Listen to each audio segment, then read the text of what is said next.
நெல்லை மாவட்டம் பாளையங்கோட்டையில் உள்ள தனியார் பள்ளியில் மாணவன் அரிவாளால் வெட்டப்பட்ட சம்பவம் தொடர்பாக தற்போது தாக்குதலுக்கு ஆளான மாணவனுக்கு உரிய சிகிச்சை அளிக்கப்படவில்லை என கூறி உறவினர்கள் மருத்துவமனை முன்பு போராட்டத்தில் ஈடுபட்டு வருவதாக அண்மை தகவலை நாம் பார்த்துக் கொண்டிருக்கிறோம். சிகிச்சை அளிக்க மறுப்பதுடன் பணம் கேட்டு மிரட்டுவதாகவும் மருத்துவமனை நிர்வாகம் மீது குற்றச்சாட்டை முன்வைத்து உறவினர்கள் போராட்டத்தில் ஈடுபட்டு வருகின்றனர். கூடுதல் விவரங்களை எமது செய்தியாளர் சிவக்குமார் வழங்க கேட்கலாம். வணக்கம் சிவக்குமார், மாணவனினுடைய உறவினர்களுடைய கோரிக்கை என்னவாக இருக்கிறது? கூடுதல் விவரங்கள். நெல்லை மாநகர பகுதியில் இருக்கிற Rosemary matric higher secondary school அப்படிங்கிற ஒரு பள்ளியை சார்ந்த 8ஆம் வகுப்பு மாணவர் இன்று காலை சக மாணவர்களால் 4 முறை அரிவாளால் வெட்டப்பட்டார்.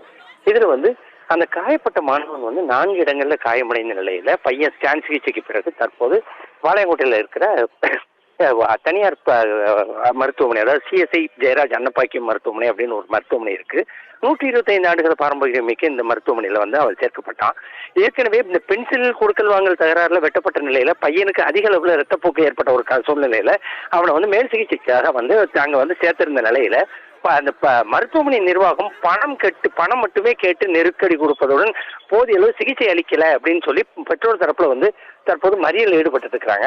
ஏற்கனவே பல்வேறு சர்ச்சைகள்ல சிக்கி உள்ள இந்த மருத்துவமனையில தொடர்ச்சியாக பணம் கேட்டு மிரட்டுறாங்க.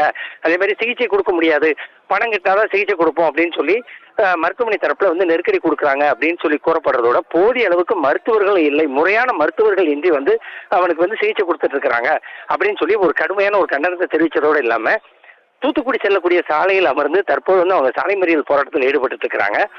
பாளையங்கோட்டை போலீசார் தற்போது இந்த பேச்சுவார்த்தை நடத்திட்டு இருந்தாலும் அது ஒரு முறையான சிகிச்சை அளிப்பதோட பணம் இல்லை, அதாவது பணம் கேட்டு தொடர்ச்சியை குறிப்பிட்ட அளவுக்கு மேலே பணம் கேட்டு மிரட்டுறதா சொல்லி பெற்றோர்கள் தற்போது போராட்டத்தில் ஈடுபட்டு இருக்கிறாங்க.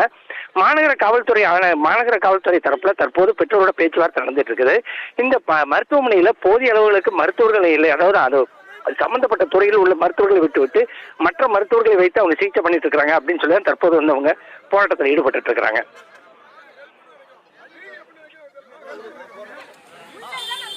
கூடுதல் விவரங்களுக்கு நன்றி சிவகுமார்.